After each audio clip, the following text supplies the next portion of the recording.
কোরআন বুঝলো কিন্তু কোরআনের পথে চলতে রাজি না, আল্লাহ তাকে হেদায়েত করতে রাজি না। তাইলে তফসিরুল কোরআন শুনলে, তফসিরুল কোরআনের আয়োজন করলে, তফসিরুল কোরআন বুঝলে আর বুঝাইলেই হেদায়েত হয় না কোরআনের পথে চলার ইচ্ছা থাকতে হবে? এই কথাটা আপনারা যারা বছরের পর বছর তফসিরুল কোরআনের আয়োজন করেন, বছরের পর বছর রাতের পর রাত বসে বসে যারা কোরআনের তফসির দেশের বিখ্যাত আলেমদের মুখে শুনেন, আপনাদের এই কথাটা স্মরণ থাকতে হবে, তফসির শুনলেই হেদায়েত পাওয়া যায় না।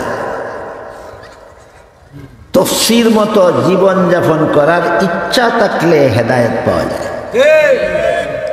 তফসির মতো জীবনযাপনের ইচ্ছা থাকলে হেদায়েত পাওয়া যায়।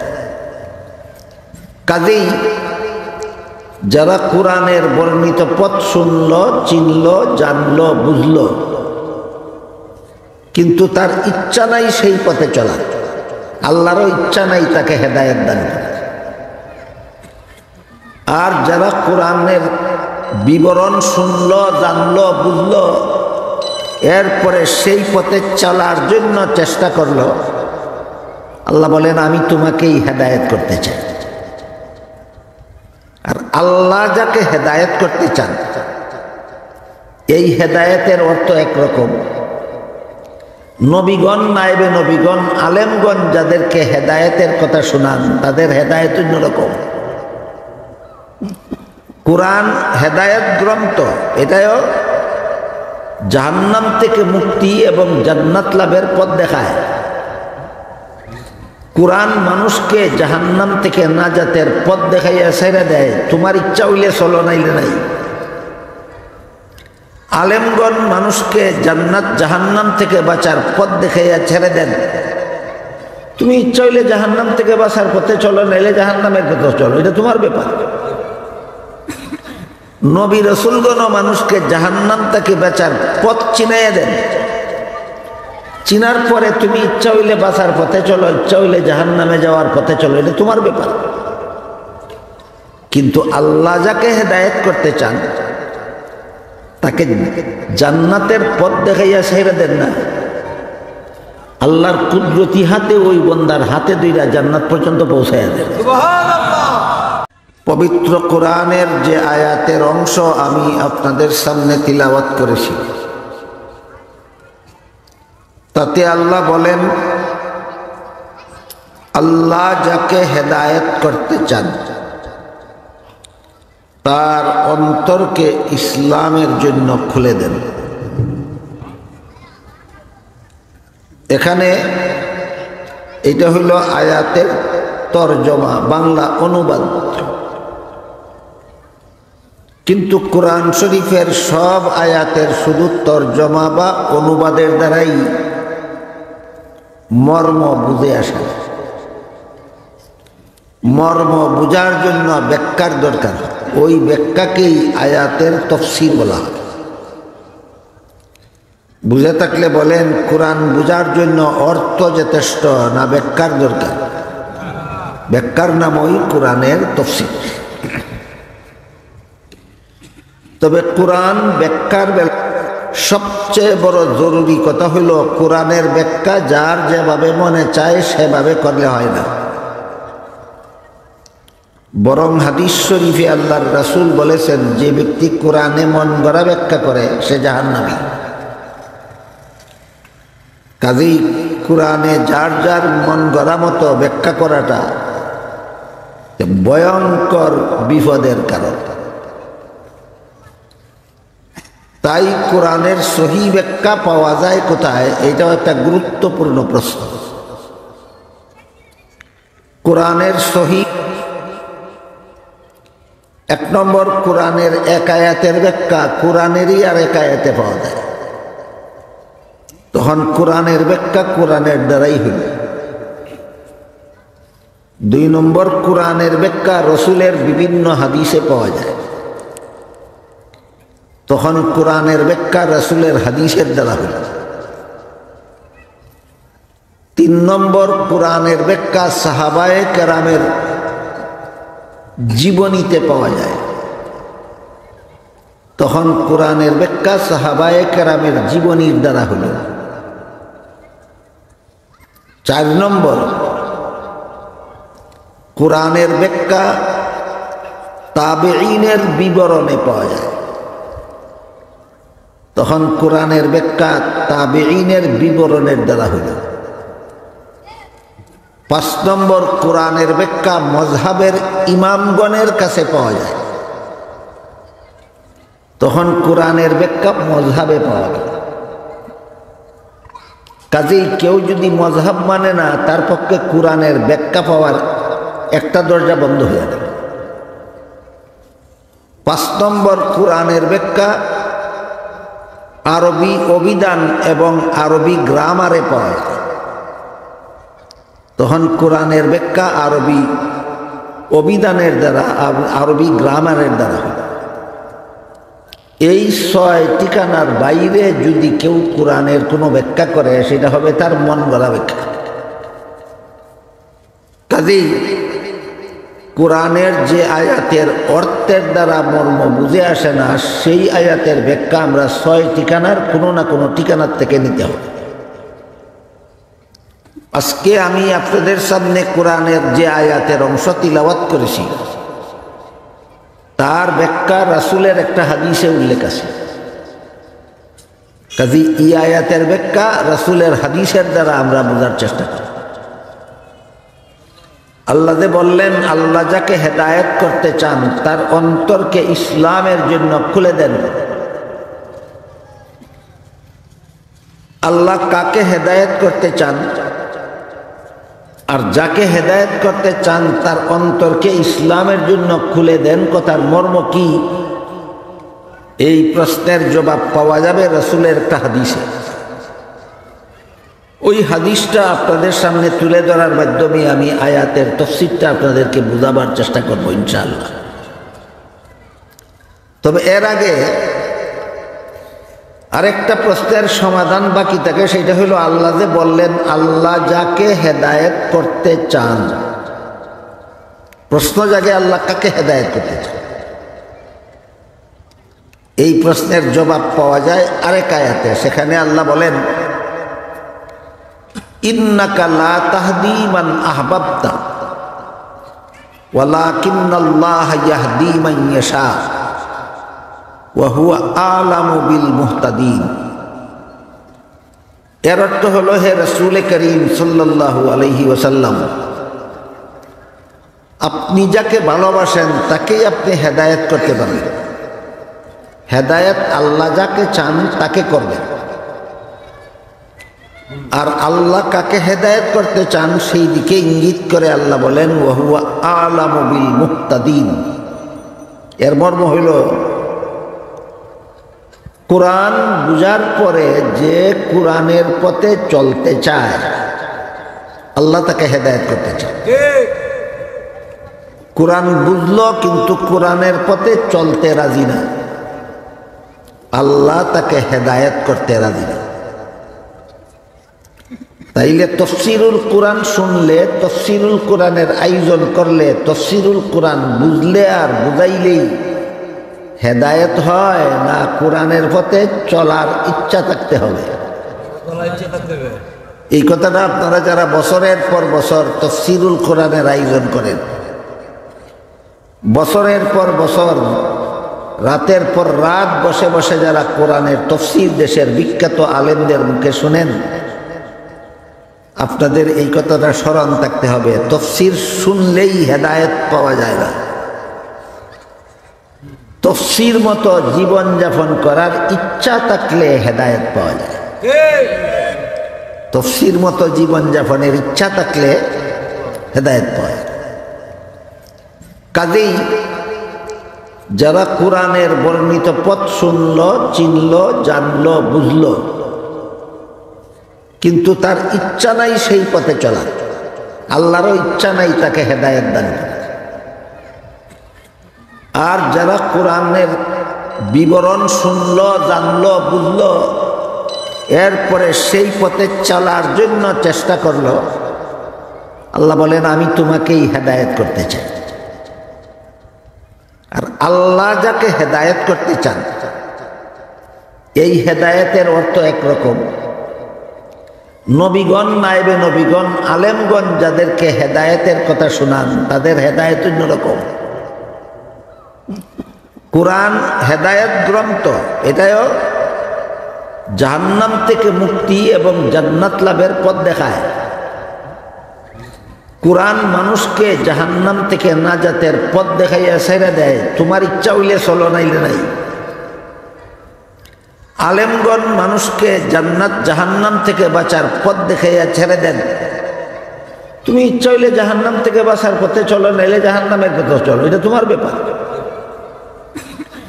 নবী রসুলগণ মানুষকে জাহান্নাম থেকে বাঁচার পথ চিনাইয়া দেন, চিনার পরে তুমি ইচ্ছা হইলে বাঁচার পথে চলো, ইচ্ছা হইলে জাহান্নামে যাওয়ার পথে চলো, এটা তোমার ব্যাপার। কিন্তু আল্লাহ যাকে হেদায়েত করতে চান, তাকে জান্নাতের পথ দেখাইয়া ছেড়ে দেন না। আল্লাহর কুদরতি হাতে ওই বন্দার হাতে দুইটা জান্নাত পর্যন্ত পৌঁছাইয়া দেন। বুঝে থাকলে বলেন, অন্যদের হেদায়েত করা আর আল্লাহর হেদায়েত করার মধ্যে বেশ কম আছে। নবী হেদায়েত করেন মানে জান্নাতের পথ দেখাইয়া দেন, কুরআনে হেদায়েত করে মানে জান্নাতের পথ দেখাইয়া দেয়। আলেমগণ হেদায়েত করেন মানে জান্নাতের পথ দেখাইয়া দেন। আল্লাহ হেদায়েত করেন মানে জান্নাতে পৌঁছাইয়া দেন। বেশ কম আছে। এখন আয়াত বুঝতে সহজ। আল্লাহ বলেন, মান ইউরিদিল্লাহু আন ইয়াহদিয়াহু, আল্লাহ যাকে হেদায়েত করতে চান তাকে জান্নাতে না পৌঁছাইয়া তার হাতটা ছেড়ে দেবেন না। মান ইউরিদিল্লাহু আন ইয়াহদিয়াহু ইয়াশরাহ সাদরাহু লিল ইসলাম, আল্লাহ যাকে হেদায়েত করতে চান তার অন্তরকে ইসলামের জন্য খুলে দেন। অন্তরটারে ইসলামের জন্য খুলে দেওয়ার মানেই হইল আল্লাহর কুদরতি হাতে তার হাতে ধইরা জান্নাতের পথে নিয়ে যাওয়া। এই জন্য আমরা যারা বৎসরের পর তফসির শুনি, তফসির বুঝি, তফসিরের আয়োজন করি, এই মূল কথাটা আমাদের সব সময় মাথায় দেখতে হবে। আল্লাহর বিধান মতো যে কাজগুলি হারাম, এই কাজগুলি আমার বর্জন করতেই হবে হেদায়েত পেতে হবে। আল্লাহর বিধান মতো যে কাজগুলি আমার করার কথা, কাজগুলি আমার করতেই হবে হেদায়েত পেতে হবে। কিন্তু দুঃখের বিষয়, আমাদের বর্তমান সমাজে বহু শ্রোতা, তফসিরুল কোরআনের শ্রোতা এমন পাওয়া যায় যারা তফসিরুল কোরআনের আয়োজনের দরকার হইলে হাজার হাজার টাকা দিয়া দিবে, দরকার হইলে দিনে রাতে পরিশ্রম করবে, দরকার হইলে যে কোনো ত্যাগ স্বীকার করবে তফসিরুল কোরআন চালু রাখার জন্য। কিন্তু এখানে বসে কোরআনের দৃষ্টিতে আল্লাহর বিধানে যেটারে হারাম জানলো, বুঝলো, এটা ছাড়তে রাজি হয় না। এর মানে হইল তোমার কপালে হেদায়েত নাই। তুমি কোরআনের তফসিরের জন্য সবকিছু করো, কিন্তু তফসিরটা নিজের জীবনে ফিট করতে রাজি না, এর মানে হইল তোমার কপালে হেদায়েত নেই। এর একটা উদাহরণ দেই। কোরআন হাদিসের বিবরণ দ্বারা, চার মাযহাবের ইমামের ব্যাখ্যা বিশ্লেষণ দ্বারা, বর্তমান দুনিয়ার শ্রেষ্ঠ মুফতি সাহেবগণের ফতোয়ার দ্বারা এই কথা সুস্পষ্টভাবে প্রমাণিত যে নিতান্ত ঠেকা বশত ছাড়া মানুষ এবং পশুর কোনো প্রাণীর ছবি তোলা হারাম, ছবি গড়ে লটকাইয়া রাখা হারাম, ছবি যত্ন করে রাখা হারাম। শুধু ঠেকা বশত হারাম। ঠেকা বশত কেমন? একজন হজে যাবে, পাসপোর্ট লাগবে, ছবি ছাড়া পাসপোর্ট হবে না। হজে যাওয়ার জন্য পাসপোর্ট করলো, পাসপোর্টে লাগাবার জন্য ফটো তুললো। বলেন এটা কি বিলাসিতার ছবি না টেকা বশত? এইটা হালাল। এমনি মেহমান আসলেন, বসলেন, দাঁড়াইয়া মেহমানের ছবি তোলা শুরু করলো। মেহমান গাড়ির থেকে নামলেন, গাড়ির সামনে দাঁড়াইয়া ছবি তোলা শুরু করলো। মেহমান একটা কামরায় বিশ্রাম করতে বসেন, ওখানে ঢুকে গিয়া ছবি তোলা শুরু করলো। কইলাম 7 দিনের 7 দিনেই তফসির শুনে, একদিনও লঙ্ঘন করে না। এদের 7 দিন তফসির শুনে আর পথে ঘাটে ফটো তোলে। 7 দিনের তফসির শোনার মানে হলো কচু পাতার মধ্যে 7 কলসি পানি রেলে দেওয়া। কচু পাতার মধ্যে 7 কলসি পানি রেলে দিলে কি পরিমাণ ভিজব, এর তফসির শোনা কচু পাতা পানি ডালার মতো। পানি ডালা হয় ডেলি ডেলি, তফসির শুনে প্রত্যেক দিন। হারাম কাজটা ছাড়ে না, ফটো তোলার হারাম ছাড়ে না। এই জন্য আল্লাহ বলেন, মান ইউরিদিল্লাহু আন ইয়াহদিয়াহু ইয়াশরাহ সাদরাহু লিল ইসলাম। কোরআন বুঝলেই, কোরআন শুনলেই হেদায়েত হয় না। কোরআনের কথা মতো চলতে যে প্রস্তুত থাকে, আল্লাহ তাকে হেদায়েত দান করে। কোরআনের বিধান মতো যে চলতে প্রস্তুত থাকে, রাজি থাকে, আল্লাহ তাকে হেদায়েত দান করে। বুঝে তাকে বলেন কোরআন বুঝার নাম হেদায়েত না কোরআন মতে চলার নাম হেদায়েত? কোরআন বুঝার নাম হেদায়েত নয়। গিরিশচন্দ্র সেন একজন হিন্দু পণ্ডিত ছিল, বাংলা ভাষায় কোরআনের অনুবাদ লিখেছে। না বুঝা লিখছে। কোরআন যদি বুঝা দেখস তাহলে তুই গিরিশচন্দ্র সেন লিখে নে, তুই তো আব্দুল্লাহ হওয়ার কথা। কচু পাতা। আমরা মুসলমান কেন গিরিশচন্দ্র সেনের মতো কচু পাতা হব? গিরিশচন্দ্র সেন আছে, এই জন্য 30 পারা কোরআনের অর্থ লেখছে, হেদায়েত পাইছে না। আমি তো মুসলমান, আমি 7 দিন তফসির শুনবো, আমি হেদায়েত পাবো না কেন? মুসলমান কেন গিরিশচন্দ্র সেনের মতো কোরআন বুঝবে? মুসলমান কোরআন বুঝলে মুসলমানের মতো কোরআন বুঝতে হবে। এই নিয়তে তফসিরে বসতে হবে যে আল্লাহর বিধান আমার উপরে যেটা বর্তায় আমি সেটা পালন করব। তবেই শুধু যারা তফসির শুনে, তফসির শোনা সার্থক হবে, হেদায়েত। যখন আয়াত নাজিল হইল, আল্লাহ বলেন আল্লাহ যাকে হেদায়েত করতে চান তার অন্তরকে ইসলামের জন্য খুলে দেন। সাহাবায়ে কেরাম জিজ্ঞাসা করলেন, ওগো আল্লাহর রাসূল, কোন মানুষের অন্তরকে ইসলামের জন্য খুলে দেওয়ার ব্যাখ্যা কি? এই ব্যাখ্যাটাই তফসির, এই ব্যাখ্যাটাই আয়াতের তফসির। রাসূল বলেন কোন মানুষের অন্তরকে যে আল্লাহ ইসলামের জন্য খুলে দেন, এই খুলে দেওয়ার ব্যাখ্যা হইল আল্লাহ তার অন্তরে একটা নূর দান করেন। কোন মানুষের অন্তরকে আল্লাহর পক্ষ থেকে ইসলামের জন্য খুলে দেওয়ার ব্যাখ্যা হইল তার অন্তরে আল্লাহ একটা নূর দান করেন। এটা হইল অন্তরকে ইসলামের জন্য খুলে দেওয়ার ব্যাখ্যা। এই নূর জিনিসটা কি সামনে আসতেছে, সাহাবায়ে কেরাম আবার ব্যাখ্যা চাইবেন যে এই নূরের ব্যাখ্যা কি। রাসূল ব্যাখ্যাও বলে দিয়েছেন, কিন্তু এর সারমর্মটা আমি আগেভাগে আপনাদেরকে বলে দিই। যেই মানুষটাকে আল্লাহ হেদায়েত করতে চান তার অন্তরে যে আল্লাহ একটা নূর দান করেন, এই নূরের ব্যাখ্যা হইল নমাজের সময় আসলে নমাজটা না পড়ে জগতের কোনো কাজে তার শান্তি থাকে না অন্তরে। নূর, নূর, এই নূরের আলামত পাওয়া গেল। রোজার দিন আসলে রোজা রাখা ছাড়া জগতের কোনো কাজে তার অন্তরে আর শান্তি নেই। আল্লাহর ইবাদত করার সময় আসলে ইবাদত ছাড়া জগতের আর কোনো কাজে তার অন্তরে শান্তি নেই।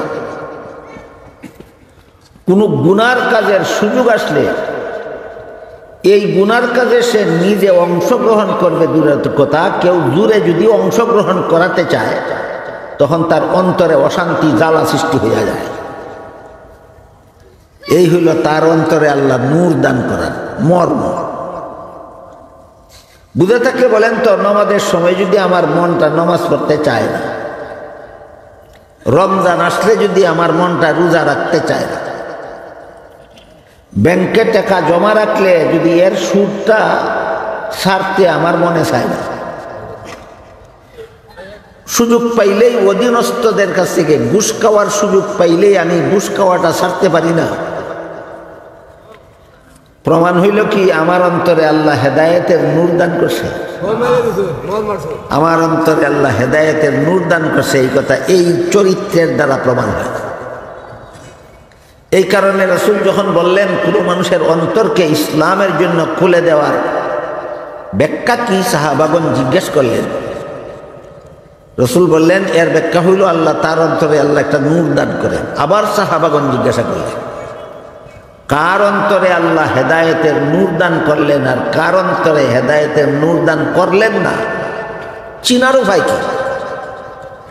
রাসূল বলেন 3 আলামতের দ্বারা চিনা যাবে কোন কোন মানুষটার অন্তরে আল্লাহর দেওয়া হেদায়েতের নূর আছে।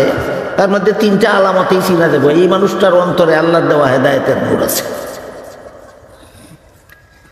তাহলে আয়াতের তাফসীর কিসের দ্বারা শুরু হইল?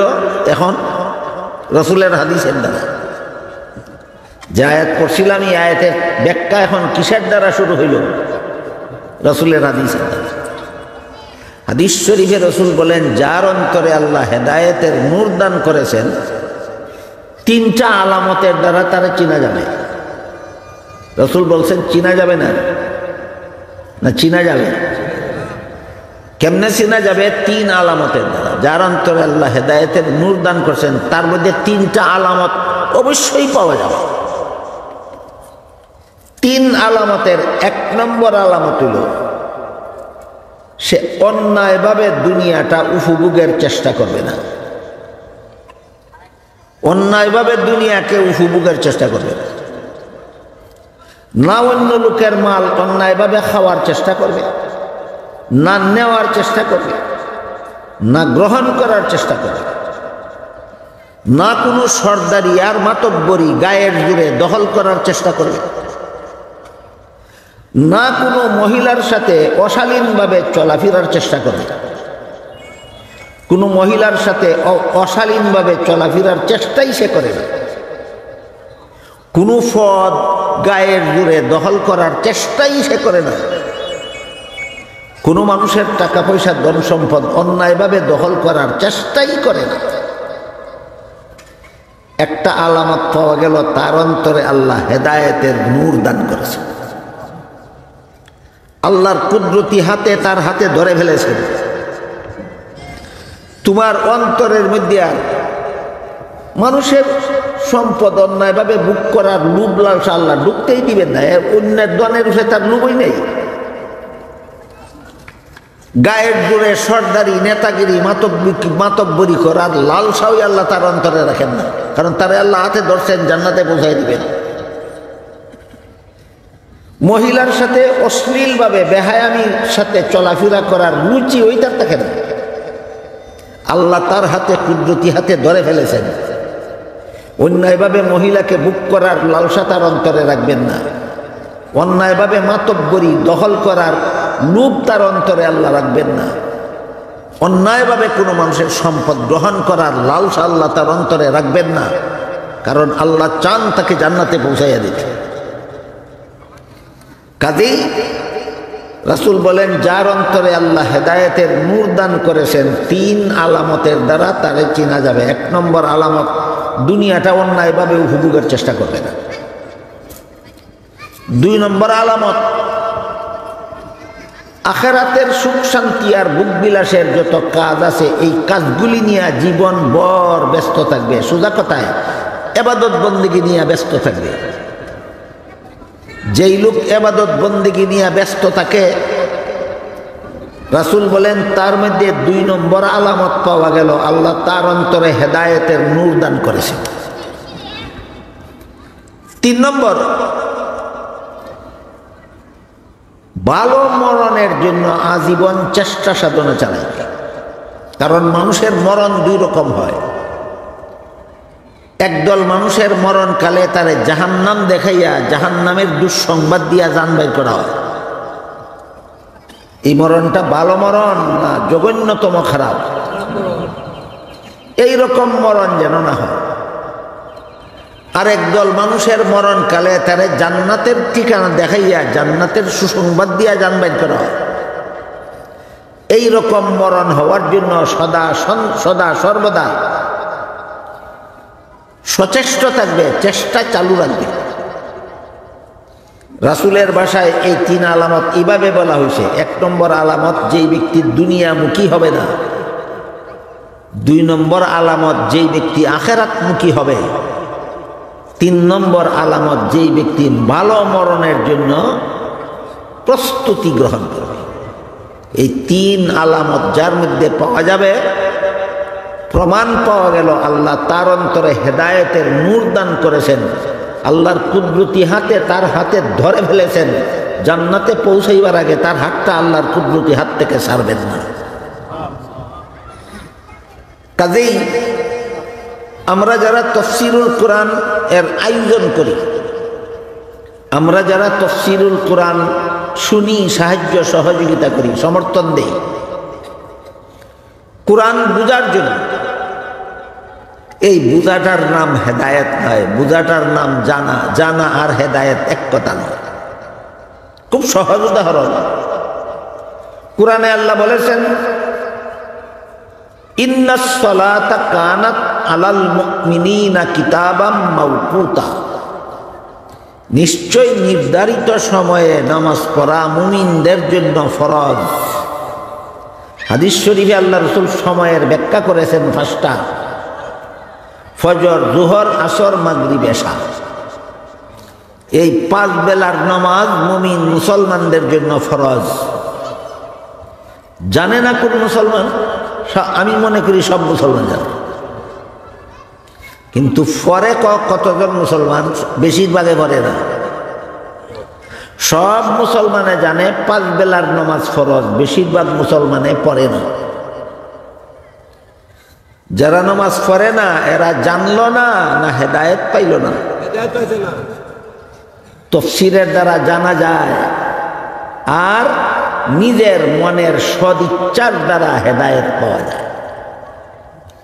তাফসীরে আসলাম, উলামায়ে কেরামের মুখে শুনলাম 5 বেলার নামাজ আল্লাহর বিধান মতো আমার উপর ফরজ। এরপরে এই ফরজ আদায়ের তৌফিক আল্লাহ আমারে দিবেন কিনা দিবেন না, এটা নির্ভর করে আমার ইচ্ছার উপর। আমি যদি ভাবি যে নামাজ যেহেতু আমার উপর ফরজ, কাজেই সকল কাজের আগে আমার ফরজ কাজটা করতে হবে, তাইলে বুঝে নিতে হবে হেদায়েত আমার নসিবে আছে। আর আমি যদি মনে করি কোরআনে হাদিসে কত ফরজ, কত ওয়াজিব, কত সুন্নতের কথাই আছে, কত হাজার হাজার বিধিবিধান আছে, আমি কি আর সবগুলি পালন করে পারবো? বুঝতে হবে আমার কপালে এলিম আছে, হেদায়েত নাই। কি আছে কি নাই? এবার বলেন আপনারা, কোরআনের এলিম চান না সাথে সাথে হেদায়েত চান? সাথে সাথে হেদায়েত। কোরআন বুঝাটা হইল উজুর মতো, আর হেদায়েতটা হইল নামাজের মতো। উজু ছাড়া নামাজ হয় না, কিন্তু উজু করে যদি নামাজ পড়ে না, এই উজু কোনো কামেও লাগে না। উজু ছাড়া নামাজ হয় না, কিন্তু উজু করার পরে যদি নামাজটা পড়ে না, এই উজু কোনো কাজে লাগলো? লাগে না। ঠিক তেমনি ভাবে কোরআন না বুঝলে হেদায়েত পাওয়া যায় না, কিন্তু কোরআন বুঝার পরেও যদি কোরআন মতে চলতে ইচ্ছা থাকে না, তাহলে তার কোরআন বুঝা ওই বেনামাজির উজুর মতো। যে কোরআন মতো আমল করতে রাজি না, তার কোরআন বুঝা কার মতো? বেনামাজির উজুর মতো। কোরআন মতো যার আমল করার ইচ্ছা নাই, তার কোরআন বুঝা কিসের মতো? বেনামাজির উজুর মতো। আপনারা কি চাইন আপনারা তাফসীরটা বেনামাজির উজুর মতোই তো না নামাজির উজুর মতো? তাহলে কোরআন বুঝতেও হবে, কোরআন মতো চলতেও হবে। কটা লাগবো কাম? 2টা। কোরআন বুঝতে হবে, কোরআন মতে চলতেও হবে। তবেই প্রমাণ হলো আল্লাহ আমার অন্তরে হেদায়েতের নূর দান করেছে। আল্লাহ আপনাদের আমাদের সবাইকে কোরআন বুঝারও তৌফিক দান করুন, কোরআন মতে আমল করারও তৌফিক দান করুন। আমিন। সুবহান রাব্বিকা রাব্বিল ইজ্জাতি আম্মা ইয়াসিফুন ওয়া সালামুন আলাল মুরসালিন ওয়ালহামদুলিল্লাহি রাব্বিল আলামিন।